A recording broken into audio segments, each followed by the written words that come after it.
जोपर्यंत आकाशामध्ये चंद्र सूर्य आहेत तोपर्यंत ज्ञानेश्वरी राहील, माझा विश्वास नाही. मी उलट म्हणतो, जोपर्यंत महाराष्ट्रामध्ये ज्ञानेश्वरी वाचली जाईल तोपर्यंत आकाशामध्ये चंद्र सूर्य उदयाला येत राहतील. अरे हे वाङ्मय इतकं विलक्षण आहे. तुकोबारायांनी ज्या पद्धतीनं तुमच्या आमच्या समोर जे विचार मांडले ते विचार वाचेपर्यंत आम्हाला कळत नाही की आम्ही तत्वज्ञानाचा एक परिपूर्ण आणि परिपक्व सिद्धांत आमच्या पोटामध्ये घेतलाय म्हणून. इतक्या सहजतेनं तुका तरी सहज बोलेवाणी, त्याचे घरी वेदांत वाहे पाणी. तुकोबाराय भाषा बोलतात. सहज बोलणे हित उपदेश करोनी सायास शिकविते. तुकोबारायांची भाषा सहज आहे. ज्ञानोबाराय सहज बोलतात. मला विस्तार त्याचा करायचा नाही. पण हे वाङ्मय निवृत्तीनाथ महाराजांपासून ते निळोबारायांपर्यंतची एक परंपरा आपण महाराष्ट्रामध्ये मानत आलो. ती संप्रदायाच्या उपासनेकरताही महत्त्वाची आहे. बाहेरचा आवाज कमी करता येईल तर बघा, खूप घुमायला लागला. मला एकोही नकोय फार. संप्रदायाच्या उपासनेकरताही ही परंपरा महत्त्वाची आहे आणि संत वाङ्मयाच्या मर्यादेकरता सुद्धा ही परंपरा महत्त्वाची. परंतु निळोबारायांच्या नंतर काय महाराष्ट्रामध्ये संत झाले नाहीत का? त्यांनी काही वाङ्मय निर्माण केलं नाही का? केलं ना. पण संप्रदायाला काही एक विचाराच्या मर्यादा असाव्यात, आचाराच्या मर्यादा असाव्यात, उपासनेच्या मर्यादा असाव्यात. याच्याकरता निवृत्तीनाथ महाराज ते निळोबाराय अशी संत परंपरा महाराष्ट्रामध्ये स्वीकारली गेली. आणि या संतांनी जे वाङ्मय या महाराष्ट्रामध्ये संतांनी निर्माण करून झाल्याच्या नंतर समाजाच्या आणि तुमच्या माझ्यासारख्या जीवाच्या काना मनापर्यंत पोचवण्याचे परिश्रम घेतले.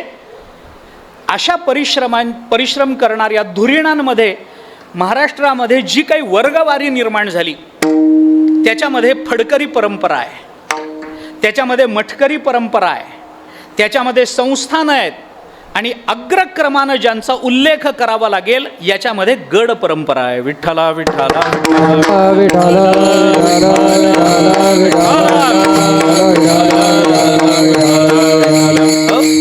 या गडांनी काय काम केलं नंतरच्या काळामध्ये? निळोबारायांच्या नंतर, निळोबारायांच्या वाङ्मयाच्या निर्मितीनंतर या गडावरच्या लोकांनी केलं काय? वामन भाऊनी काय केलं? भगवान भाऊनी काय केलं? निगमानंद महाराजांनी काय केलं? आत्ता महाराज काय करतायत?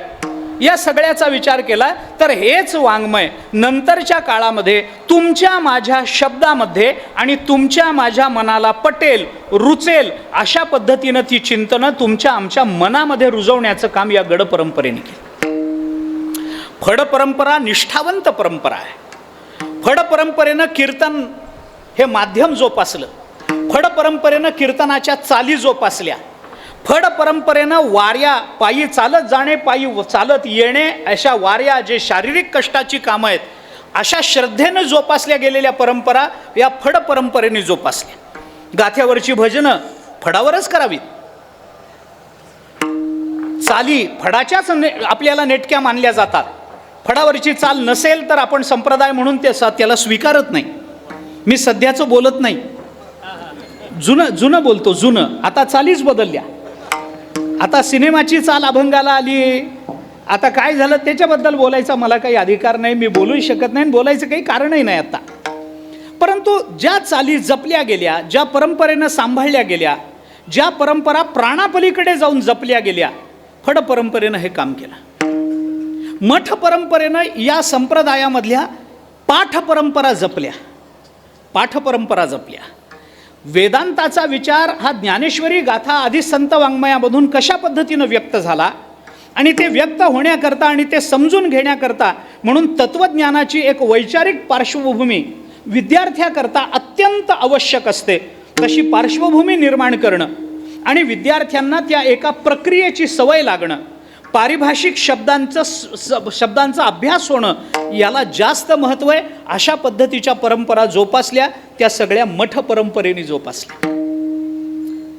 परंतु हे वाङ्मय तुमच्या माझ्या मनापर्यंत रुजवून आपल्या नित्य नैमित्तिक जीवनामध्ये, दैनंदिन जीवनामध्ये संत वाङ्मयाचं आपल्याला विस्मरण होऊ नये याच्याकरता तुमच्या माझ्या घरापर्यंत हे संत वाङ्मय आणून देण्याचं काम जर कोणी केलं असेल तर ते सगळं गड परंपरेनं केलं आहे.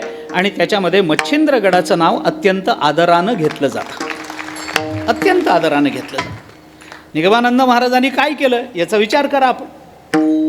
अहो बऱ्याच वेळेला काय होतं, आपल्याला देवापर्यंत पोचता येत नाही, आपला तो अधिकार नसतो. देव पाहो उंच ठाई उभे राहो असं तुकोबराय म्हणतात. ते उंच जाण्याचा आपल्याला अधिकार नसतो, आपल्यामध्ये तेवढी कुवत नसते, आपल्यामध्ये तेवढं सामर्थ्य नसतं, आपण तेवढी साधना करू शकत नाही. मग आम्हाला देव भेटायचाच नाही का? आम्हाला देव भेटायचाच नाही. आम्हाला देव भेटेल ना. मग कसा भेटेल? आम्हाला देव स्वतःहून भेटणार नाही, पण संत महात्मे त्या देवाला आमच्यापर्यंत घेऊन येतील. आम्हाला देवापर्यंत जाण्याचा अधिकार नाही आणि देव आमच्यापर्यंत पोचत नाही. मग आमचा आणि परमात्म्याचा हा बंध कसा निर्माण होणार? हा भावबंध कसा निर्माण होणार? परमात्मा आणि आपण एकरूपता कशी प्राप्त होणार? परमात्म्याजवळ आपण कसं पोचणार? परमात्म्याचं रूप, परमात्म्याशी तद्रूपता आम्हाला कशी प्राप्त होणार? मग याच्याकरता गड परंपरेनं पुढाकार घेतला आणि तो जो परमात्मा आम्हाला दूर वाटत होता तो परमात्मा ही परंपरा आमच्यापर्यंत घेऊन येते. तो परमात्मा आमच्या घरापर्यंत आणून ठेवण्याचं काम या गड परंपरेनं केलं. देव घ्या कोणी, देव घ्या कोणी, देव घ्या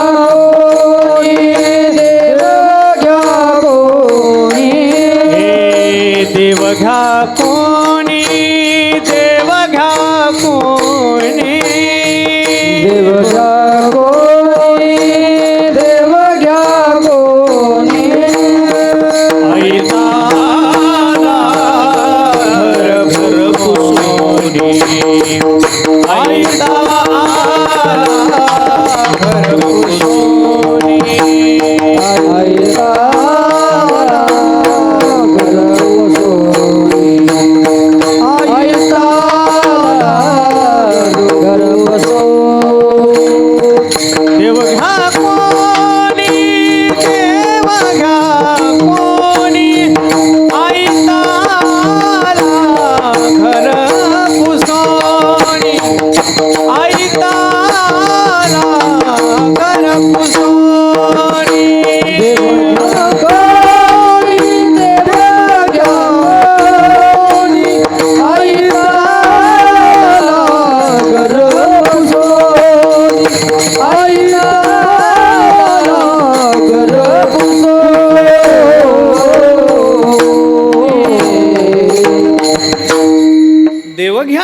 देव घ्या कोणी हे तुकोबारायांचं वचन डोळ्यासमोर ठेवून गड परंपरा प्रवृत्त झाली.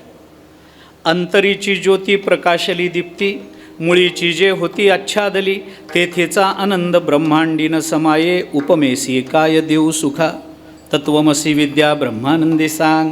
या प्रमाणाला डोळ्यासमोर ठेवून मठ परंपरा प्रवृत्त झाली आणि लावणी मृदंग श्रुती टाळ घोष सेवू ब्रह्मरस आवडीने यासारखी प्रमाणं डोळ्यासमोर ठेवून फड परंपरा प्रवृत्त झाली.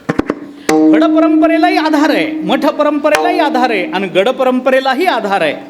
आणि म्हणून अशा परंपरा, ज्या परंपरांनी आम्हाला देव आमच्या घरापर्यंत आणून पोचवला, अशा परंपरांच्या उत्सवांची शताब्दी आपण साजरी करतो आहोत. हे त्या परंपरेचंही भाग्य आहे आणि हे तुमच्या सर्वांचं गावकऱ्यांचं भाग्य आहे की हा शताब्दीचा नारळ तुमच्या पदरात पडला. विठ्ठला विठ्ठला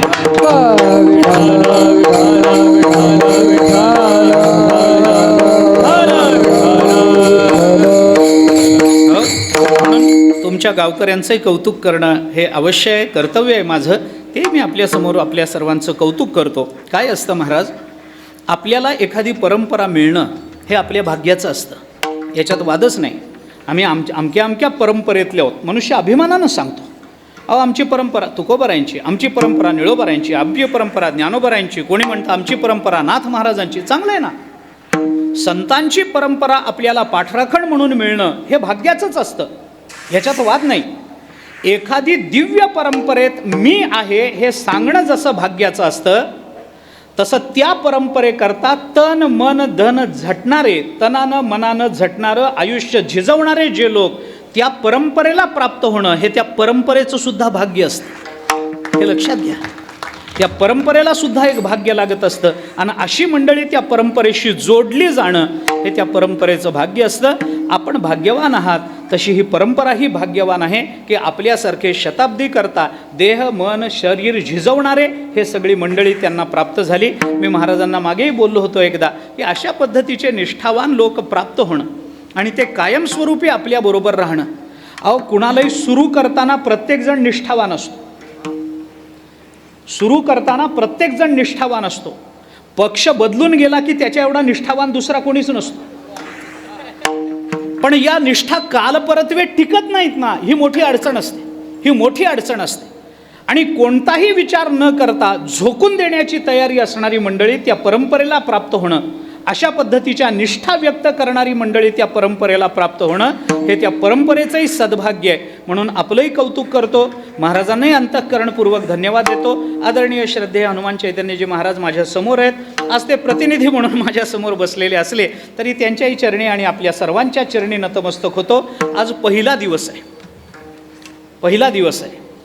आमच्याकडचा जो मराठवाडा आहे ना महाराजजी, आमच्याकडचा म्हणजे तेलंगणाच्या जवळ चिकटलेला आमच्या गावाकडचा मराठवाडा जो आहे ना, आपणही मराठवाड्यातलेच आहे, पण आमच्याकडचा जो मराठवाडा आहे ना, तिथं पहिल्या दिवसाला काय म्हणतात सांगू का? पहिला डाव भूताचा,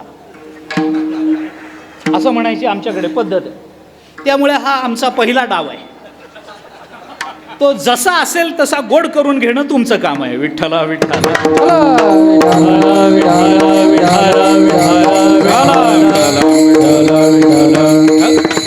साधारण पहिल्या दिवशी मंगलाचरणाचे अभंग घ्यावेत असा संकेत आहे. सकळ मंगळ निधी श्री विठ्ठलाचे नामाधी समचरण दृष्टी विटेवरी साजिरी. बऱ्याच अंशा बऱ्याच ठिकाणी पहिला दिवस हा मागणीपर आणि शेवटचा दिवस मागणीपर घेतला जातो. पहिला दिवस हा भगवत वर्णनाचा, भगवत रूपाच्या वर्णनाचा वगैरे घेतला जातो. पण मी जो अभंग घेतला आहे तो थोडा वेगळा आहे, पण तोही मंगलाचरणाचा आहे, हेही मी आपल्याला जाता जाता सांगून जातो. या अभंगामधून तुकोबारायांनी भगवंताबरोबर संवाद केला आहे. त्या संवादाचा माझ्या मर्यादित वेळेमध्ये जेवढा विचार मला नाही वाटत मी सगळ्या चरणांचा विचार करू शकेल. एक मध्यवर्ती भूमिका डोळ्यासमोर ठेवून काही बोलणार आहे. तुकोबाराय या चांगलं चाललं होतं. तुकोबाराय या अभंगामध्ये भगवंताबरोबर संवाद करतात आणि त्या संवादामध्ये भगवंताच्या दर्शनाचा आपल्या जीवनावर काय परिणाम झाला त्या परिणामाचं निवेदन करतात. थोडासा विचार त्या संबंधामध्ये सांगणार. तुकोबारायांना परमात्मा संबंधानं आलेला हा अनुभव तुकोबारायांनी देवाच्या समोर व्यक्त केला. या जगतामध्ये असा जीव नाही की त्याला अनुभव नाही. मी जीव शब्द वापरतो बरं, माणूस म्हणत नाही मी जीव असा व्यापक शब्द वापरतो.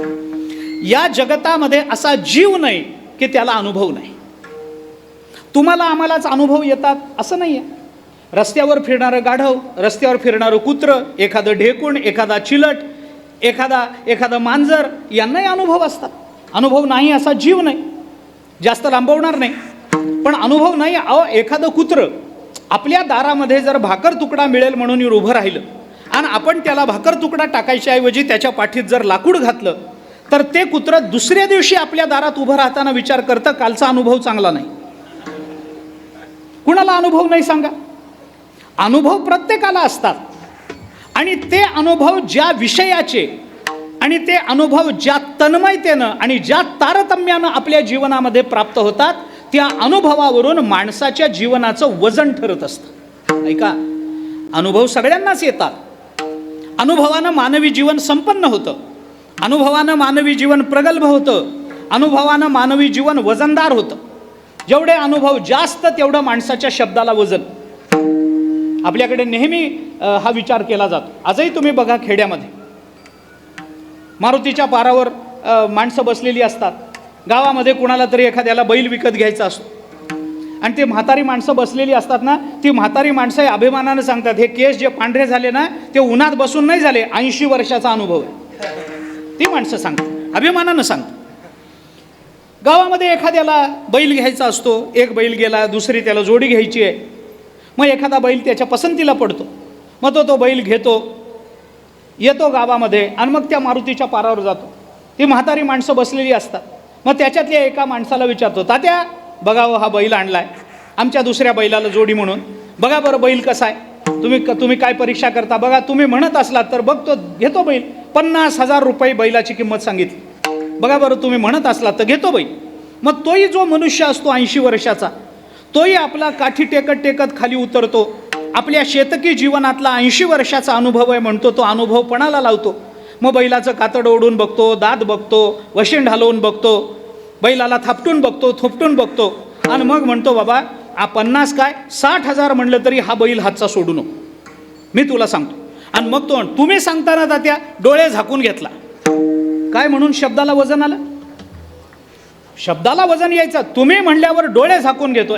गावामध्ये एखाद्या माणसाच्या मुलीचं लग्न ठरतं, मुलगा येऊन बघून जातो, सगळं जमतं, गोत्र अमुक तमुक सगळं जमतं, आणि मग तो मनुष्य पुन्हा पारावर येतो आणि विचारतो तात्या मुलीला बघून गेले, तो काय करावं काही कळत नाही, घरामध्ये जरा वेगवेगळी मतं पडायला लागलीत, काय करावं मला काही कळेना, हाही बैल 50,000 म्हणतोय.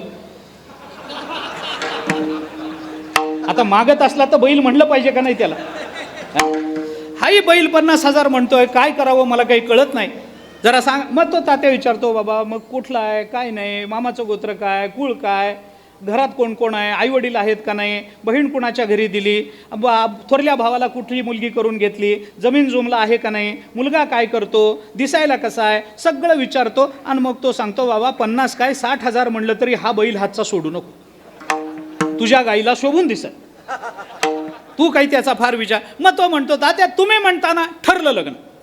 अरे एवढे सगळे घरामध्ये मतांतरं असताना त्या तात्याच्या शब्दावर विश्वास ठेवायचं कारण काय?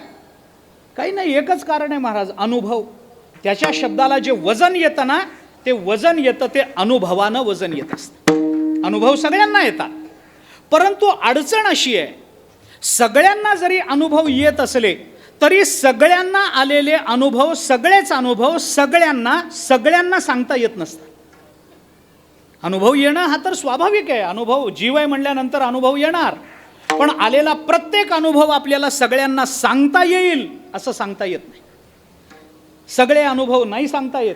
काय सांगू तुम्हाला, थोडक्यात बोलायचं आहे, माझ्या हातामध्ये वेळ कमी आहे. किती वाजलेत नेमके सांगावं मला? 10:15.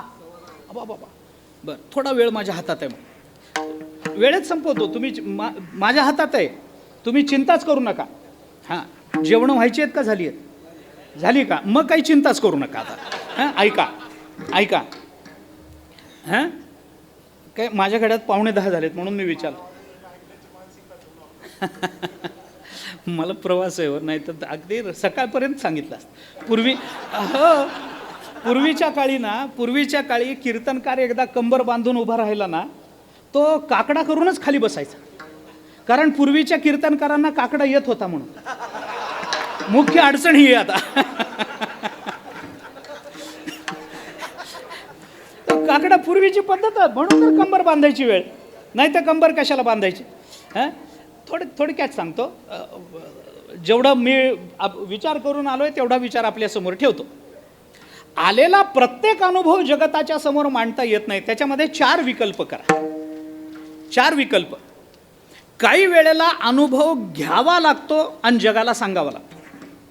काही वेळेला अनुभव घेताही येत नाही आणि जगाला सांगता येत नाही. काही वेळेला अनुभव घेता येतो पण जगाला सांगता येत नाही, आणि काही अनुभव घ्यायचे नसतात पण जगाला सांगावे लागतात. 4 विकल्प. याचा विस्तार फार करत नाही, धावता विचार सांगतो.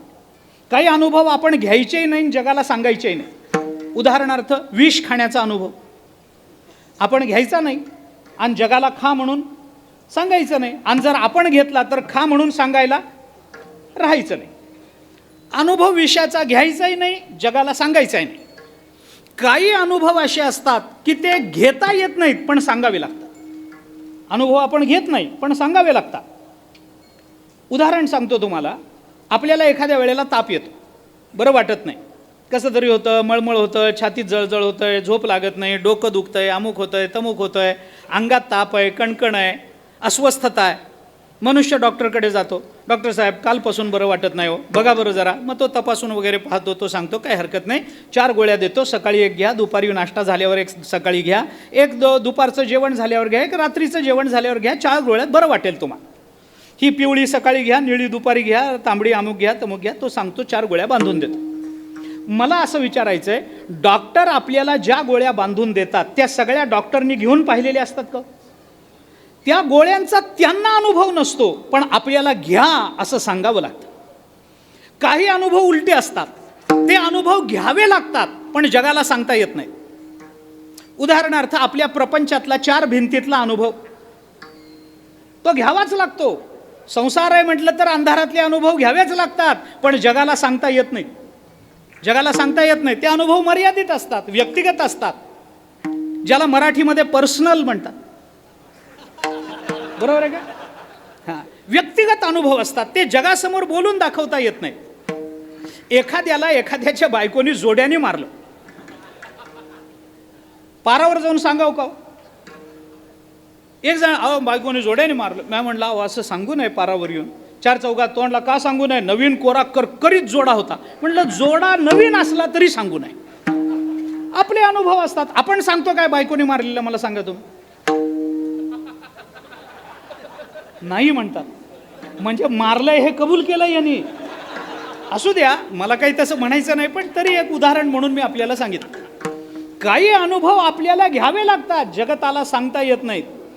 आणि एक अनुभव आहे तो घ्यावाही लागतो आणि सांगावा लागतो. त्याच्या पहिल्या 3 अनुभवाला प्रपंच म्हणतात, शेवटच्या प्रकाराला परमार्थ म्हणतात. विठ्ठला विठ्ठला.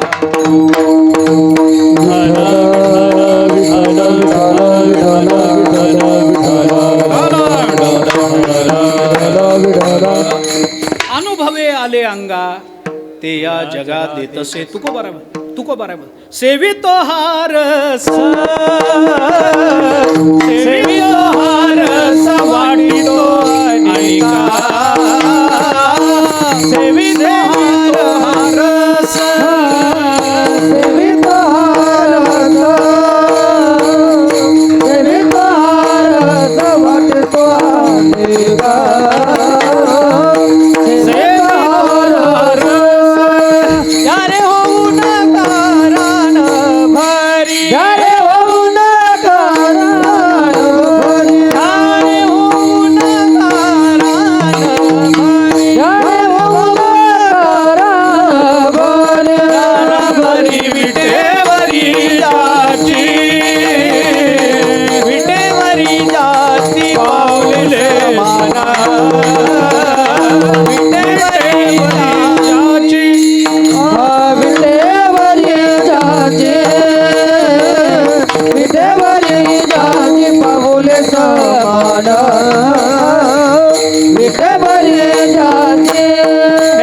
सेवितो हारस वाटितो अनिका,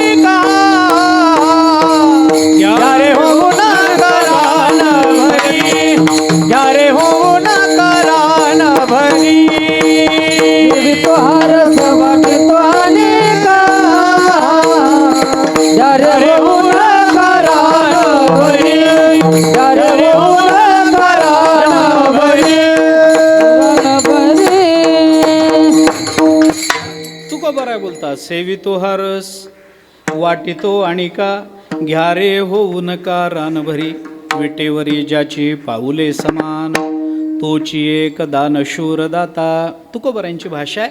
संत महात्मे अनुभव घेतातही आणि तो जगाला सांगतातही.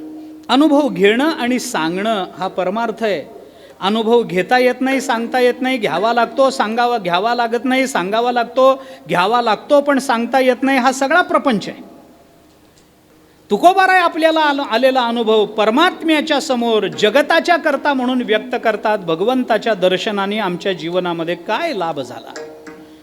आणि याचा प्रारंभ करताना तुकोबारांनी शब्द वापरला आता, कोठे, धावे, मन. मनाच्या संबंधातला अनुभव तुकोबाराय बोलतात, तिकडे येतो. पण पहिला शब्द तुकोबारांनी वापरलाय आता. आणि पहिल्या दिवशी अभंग सेवेला घेण्याचं हे महत्त्वाचं कारण. आता, आता म्हणजे कधी? आता हा मराठी शब्द असला तरी संस्कृतातल्या अथ शब्दाचं ते रूप आहे, सरळ भाषांतर आहे. अथ आणि अथ शब्द हा प्रारंभ या अर्थाने वापरला जातो. अथ शब्द पूर्व प्रकृतापेक्षेने वापरला जातो आणि अथ शब्द अनंतर या अर्थाने वापरला जातो. आचार्यांनी अथातो ब्रह्मजिज्ञासामध्ये आपल्याला 3 भाग त्याचे 3 अर्थ सांगितले. आपल्याकडच्या सगळ्या सूत्रबद्ध ग्रंथाचा प्रारंभ अथनी झालेला आपल्याला दिसून येतो. अथातो ब्रह्मजिज्ञासा, अथ योगानुशासनम, अथातो भक्तिम व्याख्यास्यामः नारद भक्तिसूत्र. या सगळ्याचा विचार केला तर अथ म्हणजे आता, आणि आता शब्द 3 अर्थाने वापरला जातो. सांगत बसायला माझ्याजवळ वेळ नाही, पण याहीपेक्षा आता आणि अथ शब्दाचं आणखीन एक नवीन त्याचा आयाम आपल्याला आपल्या वैदिक मीमांसेने सांगितला. वैदिक मंगलाचरणामध्ये आपण म्हणतो ओम आणि अथ हे 2 शब्द ब्रह्मदेवाच्या कंठातून पहिल्यांदा बाहेर पडले, म्हणून या दोन्ही शब्दांना मांगल्य आलं असं म्हणतात. ओंकारश्चाथ शब्दस्य द्वावेतो ब्रह्मणः पुरा कंठम भित्वा विनिर्यातौ तस्मान मांगलिका उभौ. उभौ दोन्ही पदाला मांगलिकता आली. दोन्ही पद मंगलवाचक मानली जातात. ओम हे पदही मंगल आहे आणि अथ हे पदही मंगल आहे. आणि अथ शब्दाचं जर आता हे रूप असेल तर ते रूपही मंगल आहे. आणि आता हा शब्द जर मंगलवाचक असेल तर आता कोठे धावे मन हा अभंगही मंगलवाचक होतो. आणि आज पहिला दिवस आहे म्हणून मंगलाचरणाचा हा अभंग आहे. विठ्ठला विठ्ठला विठ्ठला विठ्ठला विठ्ठला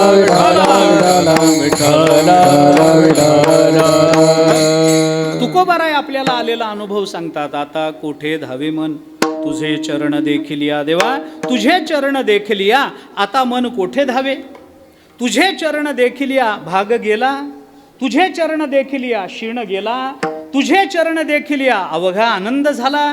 तुझे चरण, अरे हे सगळं देवा तुमच्या चरणाच्या दर्शनाने आमच्या जीवनामध्ये प्राप्त झालेला लाभ. या सगळ्या लाभाचं चिंतन माझ्या मर्यादित वेळेमध्ये करता येणं शक्य नाही, पण बाकीचे जे सगळे लाभ आहेत ते ज्या एका गोष्टीवर अवलंबून आहेत ती गोष्ट जर कोणती असेल तर तुकोबाराय तो लाभ आपल्याला सांगतात. देवा तुमच्या चरण दर्शनानं आमच्या मनाला शांती प्राप्त झाली, आमच्या मनाचं धावणं थांबलं. अभंगाचं पहिलं चरण. कोठे धावे मन आता कोठे धावे मन आता कोठे धावे मन आता कोठे धावे मन आता कोठे धावे मन आता कोठे धावे मन आता कोठे धावे मन आता कोठे धावे मन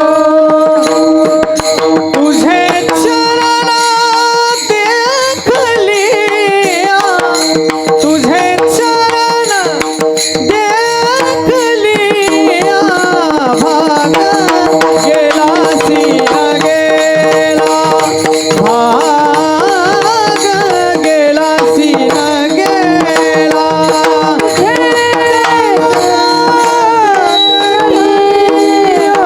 तुझे चरण देखलिया भाग गेला सिया गेला भाग गेला सिया गेला. हे आता कोठे धावे मन तुझे चरण देखलिया तुझे चरण देखलिया तुझे चरण देखलिया कोठे धावे मन तुझे चरण देखलिया तुझे चरण देखलिया तुझे चरण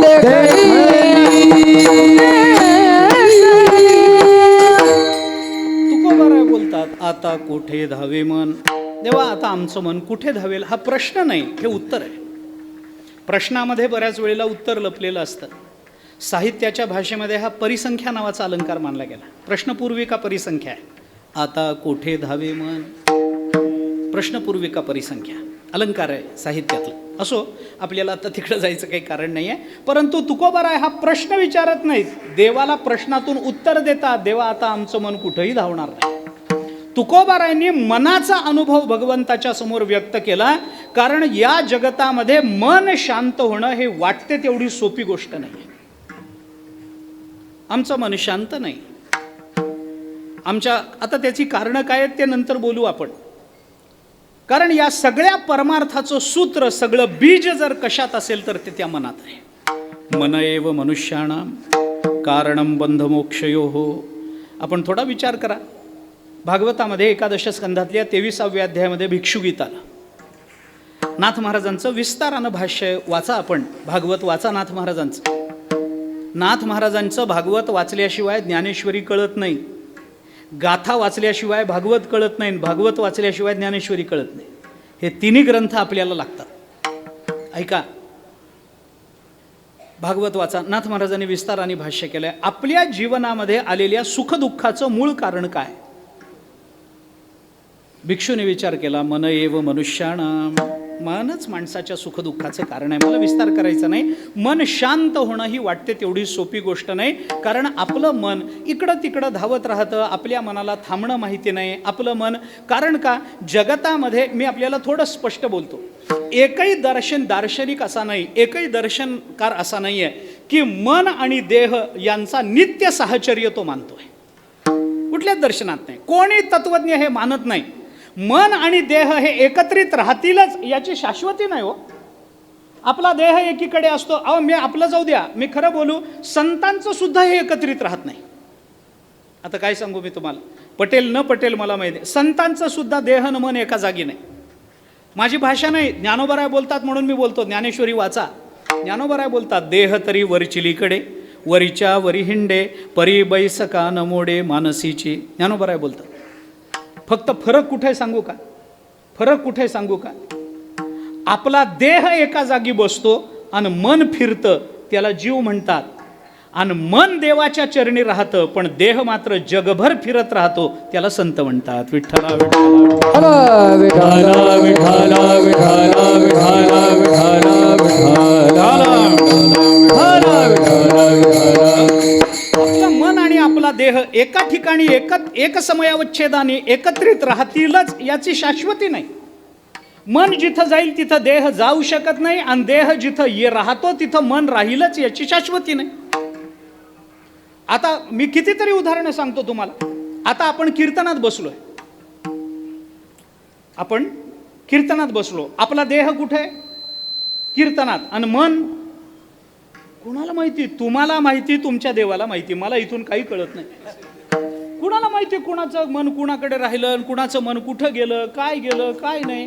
कीर्तन माझं एका ठिकाणी चालू होतं. एक मनुष्य सारखा चुळबुळ करायला लागला पुढं बघ. मी म्हणलं, कशा करता चुळबुळ? तुम्हाला उठून जायचंय का? निघून जा, काही तसं काही बंधन नाही. इथं कोणी तिकीट काढून येत नाही. उठून जा तुम्ही, तुम्हाला पाहिजे त्या वेळेला. ते म्हणले, नाही हो, तू कसं उठू, मध्ये उठणं. म्हणलं, मग कशा करता अस्वस्थता, चुळबुळ कशा करता? तो म्हणला, काही नाही महाराज, घरून येताना आम्ही सगळेच कीर्तनाला आलोय, घराला कुलूप लावलंय, झटका मारायचा राहिलाय. मी म्हणलं, तू किती झटके मार, येऊन घेऊन जाणारा एकच झटका मारेल, तुझे सगळे झटके बाजूला पडतील.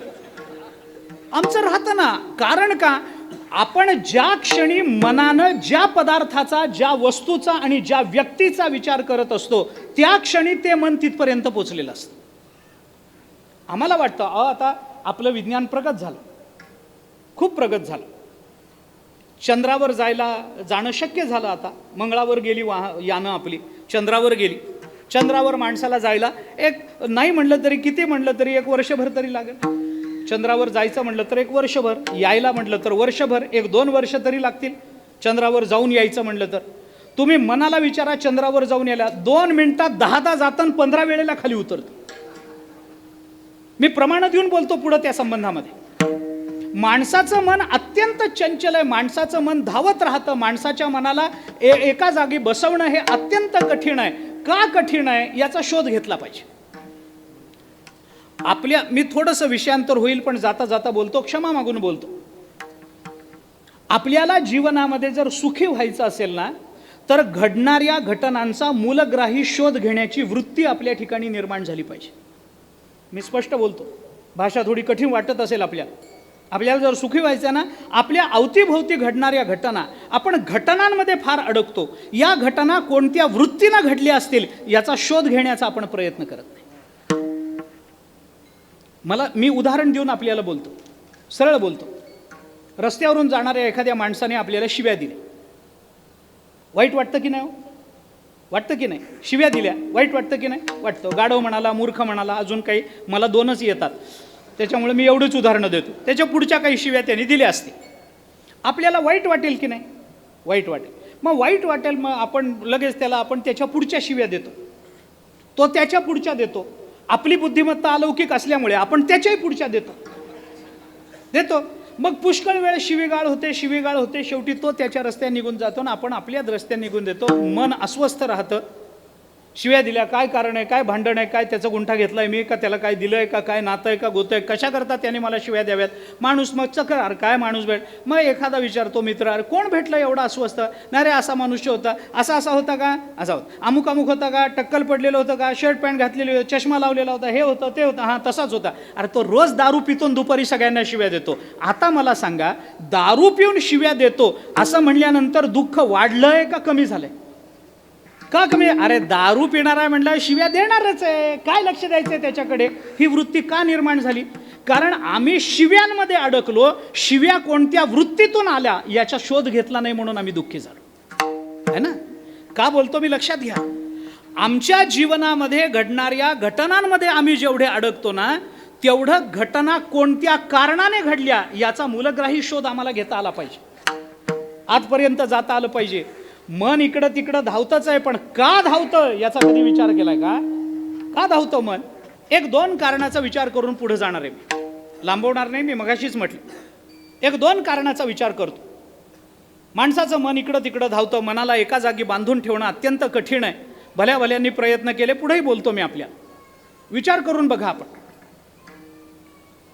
विचार करा, का मन चंचल आहे? बरं, ह्याच्यातलं एकही कारण मी माझ्या मनाचं बोलत नाही, सगळ्याला प्रमाण आहेत, संतांनी सांगून ठेवले. का मन आपलं इकडं तिकडं धावतं? त्याचं पहिलं कारण मी आपल्याला सांगतो. कारण त्याचा स्वभावच चंचल आहे.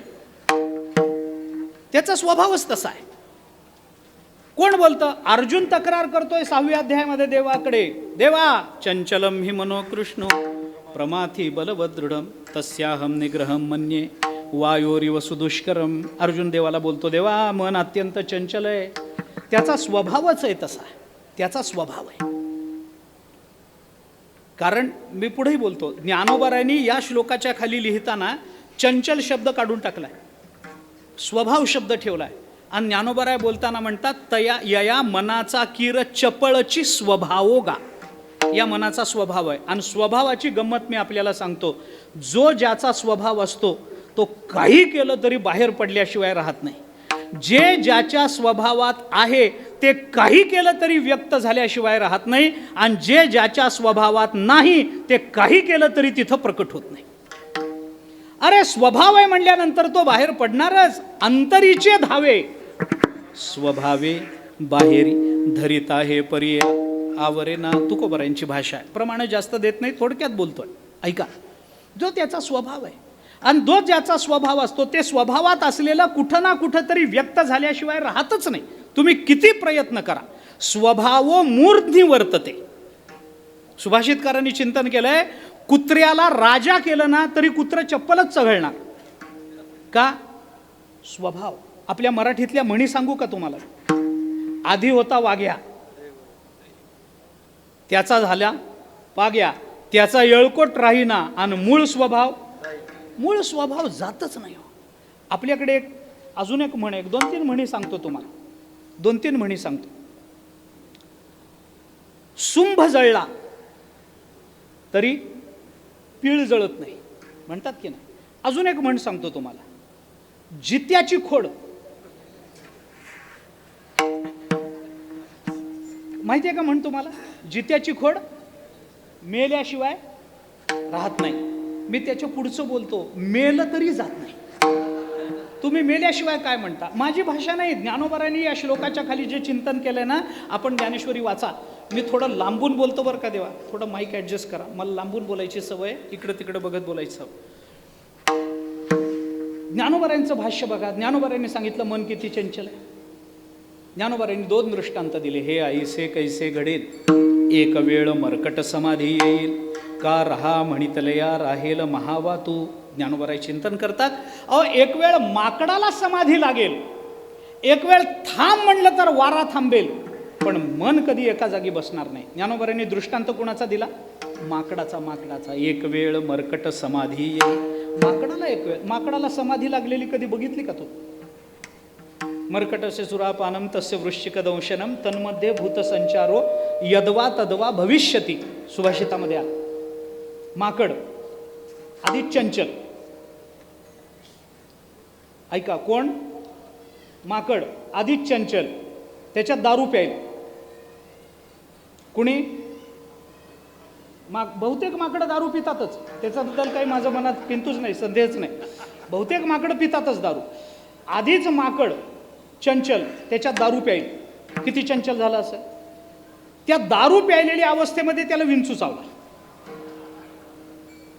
आणि दारू प्यायलेल्या अवस्थेत विंचू चावल्यावर त्या अवस्थेमध्ये त्याच्या मानगुटीवर भूत बसलं.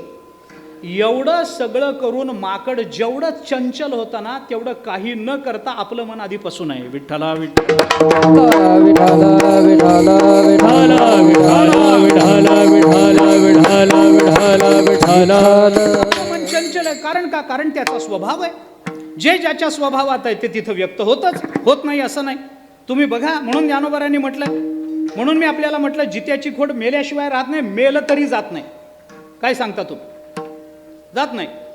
ज्ञानोबारांनी दिलेला दृष्टांत आहे. आपण सगळेजण या अनुभवातून गेले. लहानपणी सगळ्यांनी त्या माकडाचे खेळ बघितले असतील ना रस्त्यावर मदारी तो खेळ करतो. एक माकड एक माकडीन. शाळा बुडवून बघितली आम्ही. तर तुम्ही काय केलं मला माहीत नाही, पण आम्ही शाळा बुडवून बघितली असली रस्त्यावर उभं राहून खेळ. ते एक माकड माकडीन, तो मदारी त्यांचा खेळ करतो रस्त्यावर. 4 माणसं गोळा होतात, भोवती उभे राहतात. माकड त्याची ती बायको, तिचं नाव भागूबाई, त्याचं नाव रामू ठरलेलं असतं. तिचं नाव भागूबाई, ह्याचं नाव रामू. ते दोघांचा खेळ तो करतो. मग आता खेळ करतो म्हणल्यावर पहिल्यांदा ते दोरीवरून उड्या मार, इकडं जा तिकडं जा, काठीवरून चालून दाखव, कोलांट्या उड्या मार, हे सगळं तो करतो. आणि गर्दी जमली की मग तो त्या खेळाला प्रारंभ करतो. आणि मग तो काय करतो, त्या दोघांचं लग्न लावून देतो. कुणाचं? त्या माकडाचं आणि माकडीणीचं, भागूबाईचं आणि रामूचं लग्न लावून देतो. लग्न लावून देतो. आणि मग सगळ्यांना सांगतो, बघावं आत्ता यांचं लग्न झालंय. यांच्याजवळ अजून संसार सुरू करायला काही नाही, भांडी नाही, कुंडी नाही, कपडा लत्ता नाही, घर नाही, यांच्याजवळ काही नाही, खायला अन्न नाही यांच्याकडे. मग काढा 5-5 रुपये. मग त्या माकडाला शिकवलेलं असतं. ते माकड जातं, प्रत्येकासमोर थाळी घेऊन जातं, फिरतं. कोणी 2 रुपये, कोणी 8 आणे, कोणी 4 आणे, कोणी 5 रुपये काहीतरी टाकतात. त्याच्या उदरनिर्वाहाचं साधन आहे, त्याच्या पोटाचा उद्योग आहे. मग अजून थोड्या वेळ खेळ करतात, त्यांचा संसार होतो. आणि ते माकड मरतं. म्हणजे काय? त्याला शिकवलेलं असतं, ते मेल्यासारखं पडतं. हातपाय ताणून देतं, डोळे पांढरे करतं, त्याला शिकवलेलंच असतं. आणि मग ती जी माकडी नसते, तिलाही शिकवलेलं असतं. ती जवळ बसते, डोकं बडवून घेते, रडण्याचं नाटक करते. आणि मग तो मदारी सगळ्यांना सांगतो, बघा हो आत्ता यांचं लग्न झालंय, चांगला सुखाचा संसार चालू होता, पण हिचा नवरा मरून गेला. आता हिच्याकडे कोण बघेल? याच्या अंत्यसंस्काराला सुद्धा हिच्याकडे पैसे नाही, काढा 5-5 रुपये. आता ती रडते. तो म्हणतो, ह्याच्या अंत्यसंस्काराला हिच्याकडे पैसे नाही. मग त्या माकडीने शिकवलेलं असतं. ती ताटली घेते, सगळ्यांभोवती फिरते. मग कुणाला दया वाटते, कुणी 10 रुपये, कुणी 5 रुपये, कुणी काही टाकतं. आता याच्या अंत्यसंस्काराला पैसे नाही, म्हणून त्याची बायको जर सगळीकडे पैसे मागत असेल तर आता याने उगी पडून राहावं की नाही, हे पडल्या अंग खाजवतं. याच्या अंत्यसंस्काराला कोण पैसे देणार मला सांगा? मग मला सांगा, जित्याची खोड मेली तरी राहिली काय? राहत नाही ना महाराज. आमचं मन, ज्ञानोबाराय हा दृष्टांत देतात, म्हणून बोलतोय मी आपल्याला. ऐका, ज्ञानोबाराय बोलतात, हे ऐसे कैसे घडेल, एक वेळ मरकट समाधी येईल. कसं होईल असं? एक वेळ माकड शांत राहील, महावाद सोसाट्यानं सुटलेला वारा थांब म्हणलं तर थांबेल, पण आमचं मन एका जागी बसणार. वेल मोठी वेल मोठी वार बांध वेल मोठी वेल मोठी अग्नि प्राश वेल अवचटे अग्नि प्राश वेल अवचटे समुद्र घोट वेल घोटे समुद्र घोट वेल घोटे परी आत्मनिष्ठे मनन ये मनन ये परी आत्मनिष्ठे मनन ये परी आत्मनिष्ठे मनन ये वर बांध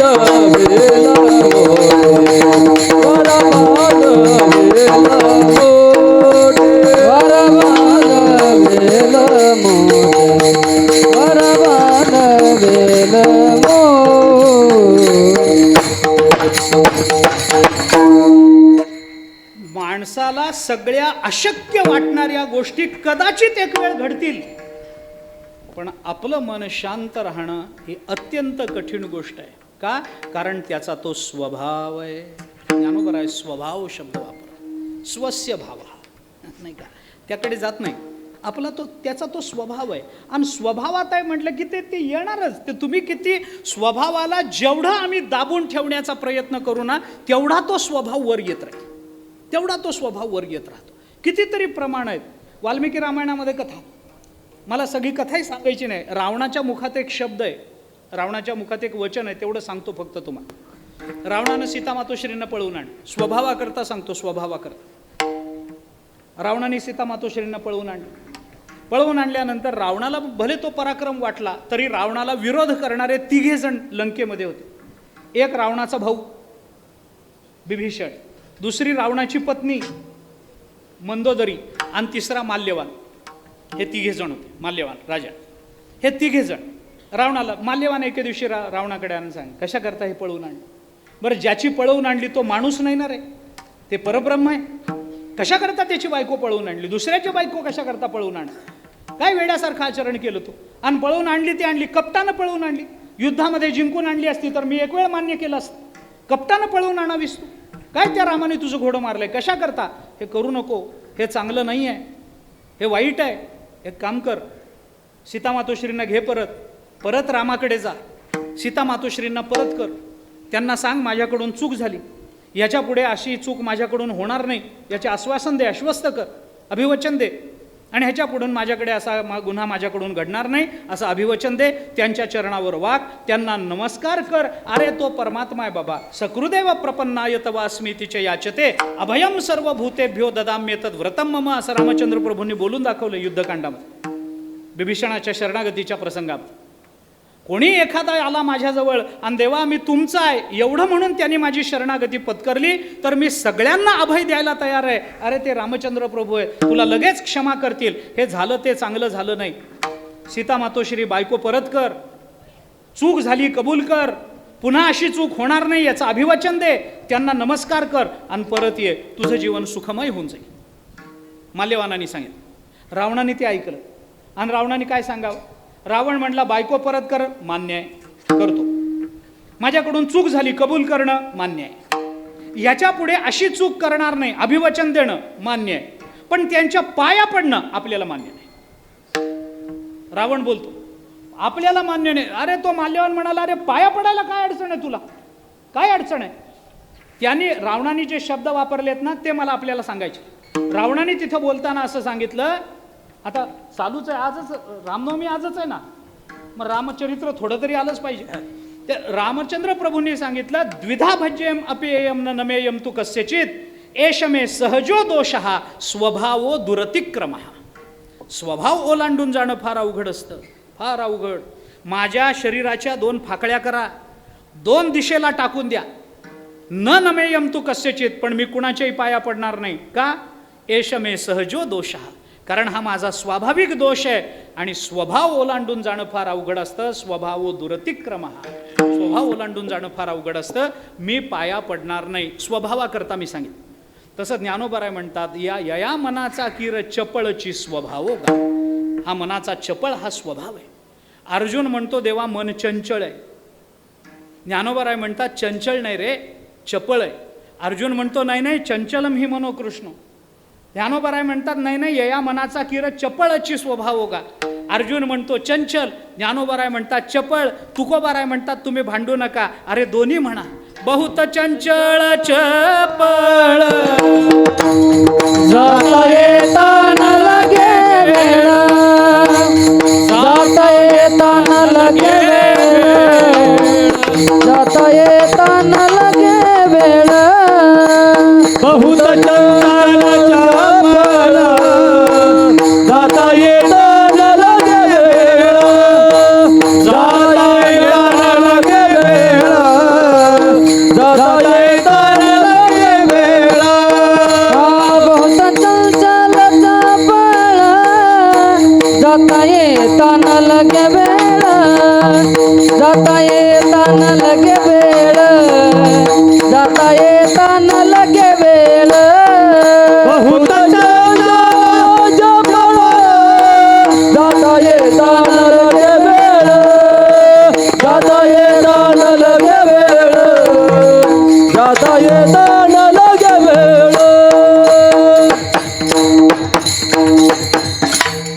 तुकोबाराय म्हणतात नाही नाही, ते चंचल आहे म्हणू नका, ते चपळ आहे म्हणू नका, ते चंचलही आहे आणि ते चपळही आहे.